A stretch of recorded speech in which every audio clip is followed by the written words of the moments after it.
Star Wars right now. That a laser can shoot a missile out of the sky. First of all, that works. That's working. amazing. It can shoot a missile.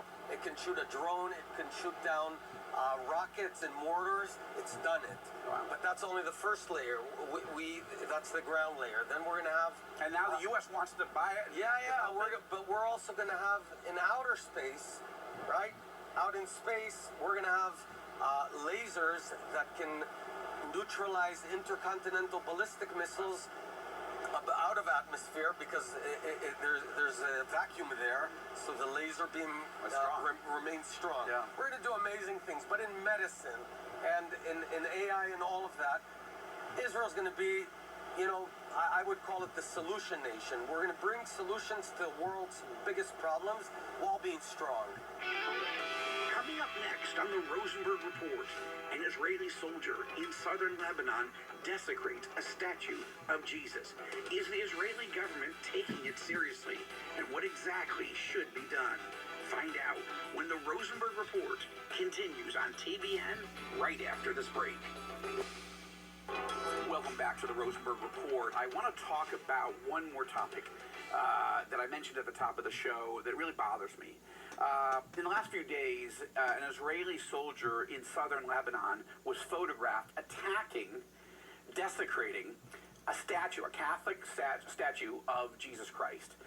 Now, at first, I didn't even believe that the picture was real. I thought maybe it was AI, maybe it was something that our enemies would put out, but actually it was confirmed, first by Israeli Foreign Minister Gideon Sa'ar, who condemned it quickly and confirmed it was real, but said there was an ongoing investigation that had been started to find out exactly what in the world happened and why. But he condemned it quickly and forcefully, and I appreciated that. Then the IDF international spokesman, a friend of mine, Nadav Shoshani, he officially condemned it from the IDF's perspective. Then Israeli Prime Minister Benjamin Netanyahu came out with a forceful condemnation as well, and Israeli leaders across the board have been very, very good at saying this is not our values. We totally condemn this. This will be investigated, and it's wrong, and it is wrong. It's actually atrocious. It's despicable. And I immediately thanked each of those Israeli leaders for coming out forcefully against it. But I also said, look, in a post on X, I said, look, there needs to be a moment here where the IDF, every Israeli soldier in the IDF, needs a refresher course on how to treat religious minorities correctly, wisely. Certainly Christians. I mean, we are 2.5 billion people around the world, and we are the #1 friends of Israel and the Jewish people. So this is absolutely unacceptable at every possible level. But Israeli soldiers, most of them would never do something like this. The Israeli public would never do something like this. This is and right now it's one person. Okay, so I don't want to blow it out of proportion. And I am grateful for how quickly Israeli officials have condemned it. But we are at a moment where these young people in the army, they need a refresher course. Everybody needs to know who are the Christians, and why do they love Israel and stand with Israel, and why should they be treated respectfully, as every religious minority should be. And I hope that's what happens, and I hope this particular soldier is punished, but also really educated why this was not only wrong, but a terrible black eye to the nation of Israel. Well, that is our show for today. I want to thank former Israeli Prime Minister Naftali Bennett, and he may be the future. We don't take a position here on the Rosenberg Report about who we support. We don't have we're not partisans on this show. We are trying to take you into the relationships. We want you to meet Benjamin Netanyahu, and I have asked multiple times for an interview with the Prime Minister, and we'll keep working on that so that you can meet him directly. We've done multiple interviews with Naftali Bennett and with other Israeli leaders across the board. We'll continue to do that so that you can understand where they're coming from, what their vision is for the future, and what Israelis have to decide from here in elections in October. But that's our show for tonight. Thank you so much for watching. Please keep praying. So much going on in this region. These are very high-stakes moments. Please pray for the current Prime Minister, Benjamin Netanyahu, and his team. Pray for President Trump, and pray for peace, for quiet, but ultimately for victory over our enemies and liberation from this evil and this wickedness that we are facing and have been facing for more than 2.5 years. Thank you. I hope you have a great week with your family and friends, walking in the power of the Holy Spirit, spending time in the Word. This has been an amazing week of celebrating Israel's Independence Day, and we'll talk more about that next week on the program as well. But I just hope you have a great week with your family and friends. And Lord willing, I'll see you next week right here on the Rosenberg Report.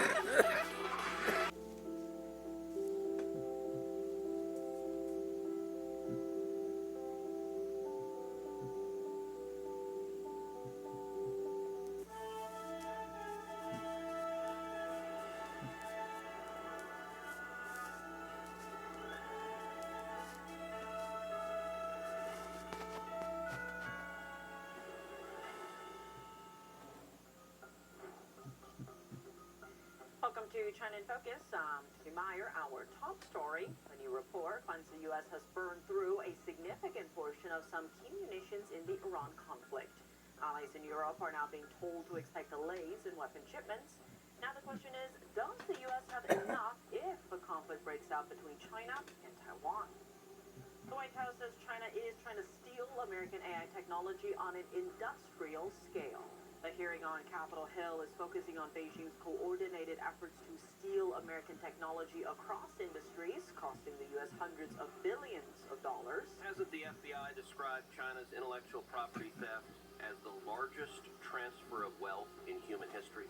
And a new documentary follows the rise of Shanghai performing arts while exposing threats and interference tied to the Chinese Communist Party. A premiere in Toronto gaining support from members of parliament.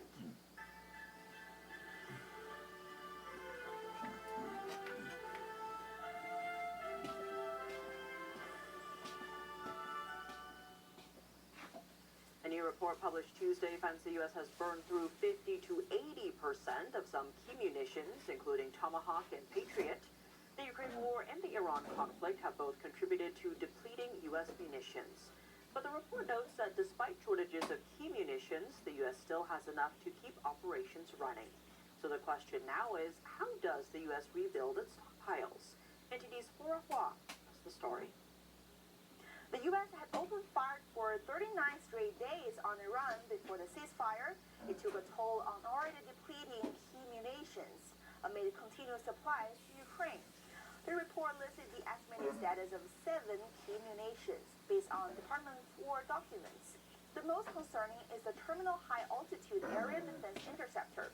The estimate says 53 to 80% of its stockpile has been used against Iran. Patriot missile interceptors are also depleted by at least 45%.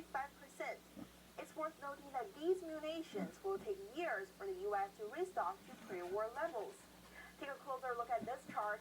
The timeline for a Standard Missile 3, notably the most expensive, is over 5 years. That means the U.S. may not be fully rearmed for another conflict in the near term. As supplies for European allies could also be affected. Earlier this week, media reports say War Secretary Pete Hegseth informed NATO ally Estonia to expect delays in U.S. weapon deliveries. Estonia's defense minister says HIMARS and Javelin ammunition are on hold for as long as the war in Iran continues. But there are solutions. The report notes many other munitions remain at acceptable levels and cost a fraction of the more critical systems. For example, a Joint Direct Attack Munition Guidance Kit costs about AI, foreign groups are carrying out industrial-scale efforts to copy and train AI systems using stolen U.S. technology. Michael Kratsios, director of the White House Office of Science and Technology Policy, wrote a memo Thursday. He says China-based groups are using tens of thousands of fake or proxy accounts to avoid detection. He also noted that these coordinated efforts are systematically taking advantage of U.S. innovation. This enables foreign entities to release products that appear comparable to original American ones, but at a much lower cost. The memo came weeks before President Trump's planned trip to Beijing. China denied the allegations, saying Beijing, quote, attaches great importance to the protection of intellectual property rights. Bullshit. Lawmakers sounding the alarm Wednesday, they warned of an ongoing coordinated campaign by the Chinese Communist Party to steal American innovation. Senators pointed to economic losses. Witnesses described tactics ranging from legal talent programs to outright espionage. NTD's Chris Bob reports. coordinated campaign directed by the Chinese Communist Party to steal its way to global dominance. Witnesses told the Senate Judiciary Committee China's efforts to steal U.S. innovations span cyber espionage, talent programs, and industrial theft over nearly every sector of the U.S. economy. Does it surprise you that roughly 80% of the prosecutions brought by the Department of Justice for economic espionage involve conduct that benefits China? Not at all. Hasn't the FBI described China's intellectual property theft as the largest transfer of wealth in human history? Yes, it has. But witnesses said what enables that theft is not illegal on its face. The only thing that is criminal out of the activity that occurs is the theft. So the infrastructure that supports the theft, whether it's student visas or whether it's talent programs or whether it's venture capitals, it's all legal. That we will give visas, whatever the type, to nationals of countries that put on their books under penalty that their citizens have to come and gather information and cooperate with them. Work on passing the Foreign Economic Espionage Designation Act. Make that infrastructure illegal. Lawmakers cited examples of theft, like the Chinese J-35 stealth fighter jet, which officials say was built with stolen U.S. technology, and warned against sharing tech with China. The F-35, the cornerstone of America's air dominance. To its side is China's J-35. China didn't need to solve the physics problems from scratch. It just needed to steal the answer. It was not only the J-35, but it was the Y-20. It was the drone technology that mimics our MQ-9s and our Predator drones. It's all gone. I'd like to ask you about this NVIDIA chip sale to China. Are we selling our souls here by giving away this kind of hard-fought innovation? Controlling access to chips and to computing power is really the best lever that we have in AI competition with China. Reporting from Washington, D.C., Chris Bob, NTD News. A newly released documentary tracks the success of an American performing arts company as it achieves international recognition while confronting ongoing threats and intimidation from the Chinese Communist Party. Wednesday night, Shenyun Performing Arts sharing its perspective during a screening of the new film Unbroken, the Untold Story of Shenyun. NTD's Jeff Bradley reports. A new documentary bringing to light the perseverance of a New York-based dance company in the face of threats from the Chinese Communist Party. In Toronto, the country's film premiere of Unbroken, the Untold Story of Shenyun, following performers and their families as they navigate escalating smear campaigns, threats, and interference linked to the CCP. Members of Canada's Parliament issuing proclamations recognizing the premiere and commending Shenyun's resilience as the company marks its 20th anniversary, seeking to revive China's traditional, spiritually rooted culture from before the rise of communism. Intense training and a deep sense of purpose have shaped not only their performances, but also their personal development. Being around so many wonderful people just inspires me to be a better person. And I think on a bigger scale, Shenyun is really just reigniting humanity's goodness. And I think just trying to spread these universal values. My favorite part of Shenyun is the community and the environment it gives. I've met so many amazing people, made so many amazing friends, and we go through so much together. So we form a really strong bond. And then we go on tour, we travel around the world, we meet more amazing people who have more amazing stories and see so many amazing things. It's like a dream come true. Despite gaining worldwide recognition, the group continues to face intimidation and threats. Over the past 2 years, Shenyun received over 150 fake bomb and death threats, all ultimately deemed not credible. Performances have gone on as scheduled in nearly every case. That is, until a few weeks ago. Toronto's Four Seasons Centre canceled several shows following hoax bomb threats reportedly tied to an individual associated with the CCP. When the threat was determined by the police as not credible, people should have been brought back to the theater, but not canceling the show altogether and all the following shows. This is absolutely unacceptable because we cannot have continuing interference in the affairs of our sovereign country by what do you want?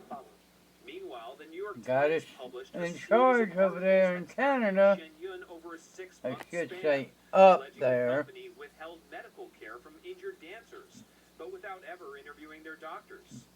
When you see, sort of America's prized media institution, the New York Times, the paper of record, being used as a propaganda tool, a direct propaganda tool for the Chinese Communist Party. That's what the United Front Work Department is.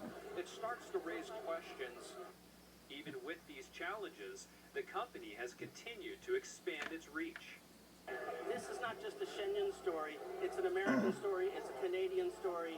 It's a story for people who are trying to say something, do something that's very brave and courageous when the largest totalitarian regime on earth is trying to stop you.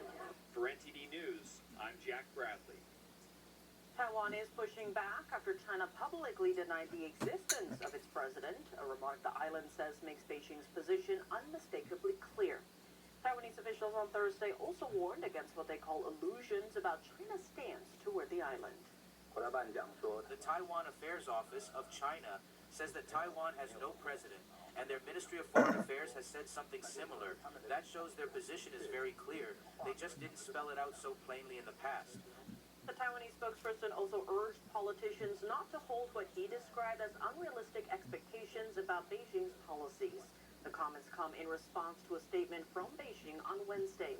It claimed Taiwan is part of China and rejected the idea of a Taiwanese president. The dispute also comes after several African countries blocked Taiwan's presidential aircraft from passing through their airspace. This led Taiwan's president to cancel a planned visit to Eswatini.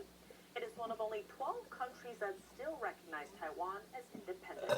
China denies it pressured those decisions.